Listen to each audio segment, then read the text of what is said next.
Yesterday was a great day. I think we had some wonderful speakers, we had some wonderful presentations. I think today should be as good, if not better, inshallah. We had a great panel last night, the first floating intercontinental Insurtech panel in the world. And I think one question came up with AI or blockchain. You know, what's more important to the insurance sector, AI or blockchain? So for those who you weren't there, I don't think there was a very definite answer. Probably both is needed in the insurance market. AI is here today, and probably Insurtech's coming pretty soon. So,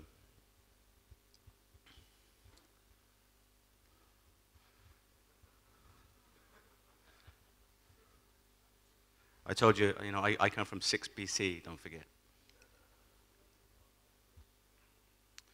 So basically, I've been around the world. I've been in bank assurance, I've been in agency, I've been in brokerage, I've been in alternative distribution, I've been on life and pensions, and I've been in non-life. When I joined the insurance sector in 1988, a long time ago, there were 70,000 life insurance agents, tied agents in the UK, 70,000. Then I left and joined AIG, traveled around the world with AIG for 10 years. When I went back to the UK, there were none. There were 0 tied life insurance agents in the UK. Why? Anybody know why? No? No? No? Cost. It was too expensive from a regulation point of view to have tied agency. So in the UK, if you want life insurance, you're going to buy it from a broker or you're going to buy it from the bank. Okay, so my point is things change. And what's happening today is not going to what's going to happen tomorrow. So that's why we need the Insurtech Hub. Is Insurtech optional? No, it's not optional. I think every insurer here has to do something to stay competitive, to be different, to make their customers happier. And definitely now, because of the internet, this is another reason. So it's an Insurtech Hub. What does it do? It probably does the same things as most of the others, slightly different way. So we've got the traditional incubator program at the top, and that Isa explained yesterday the incubation program that we work with the Yildiz Technical University. Then we've got the local accelerator program, and currently we've got 7 Insurtechs in our accelerator program. I'll show you those in a moment. We're going to have round tables. So the round table is where we get all the people from the same sector around a table with some software companies. So for example, all the motor insurance companies will be, all the insurance companies that sell motor insurance will be in a round table with, for example, telematic software companies. So we get a chance to find out the needs of the sector, and so for the sector to understand the needs of the insurance company. So we already talked about a bridge. Yesterday on the cruise, we went under 2 bridges across the Bosphorus. So really, Insurtech really is a bridge between insurance and technology. There was no technology when I started 31 years ago. So it is possible to sell without technology. It was then. I'm not sure it is now. So the Global Summit, that's today. That's why we're here.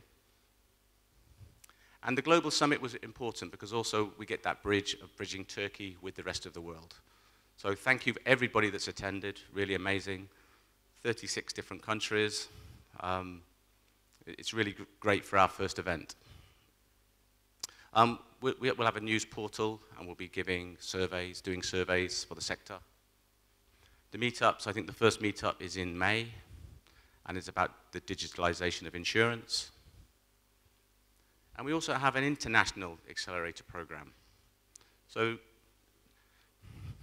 if I go back to the local accelerator program and the incubation, I have to wave my Turkish flag. Why? First of all, people ask me, are you Turkish? Your name's not Turkish, you don't sound Turkish. I'm actually Turkish, which is half English, half Turkish, maybe 75% Turkish, 25% English. My wife is Turkish. My ex-wife is Turkish.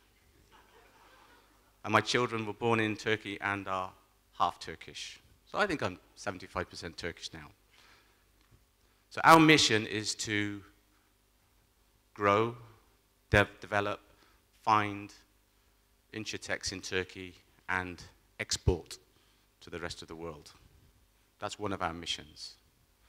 But this takes time, and in the short term, we also want to bring some software companies from around Europe and Asia, actually wherever there's a good software company, that can fill the need of the market in Turkey now.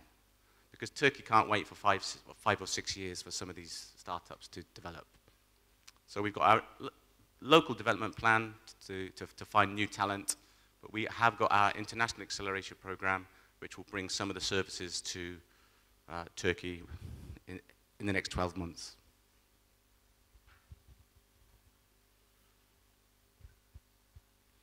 So how do we work? We work on a membership basis. So we're a bit different maybe from some of the other Insurtech hubs.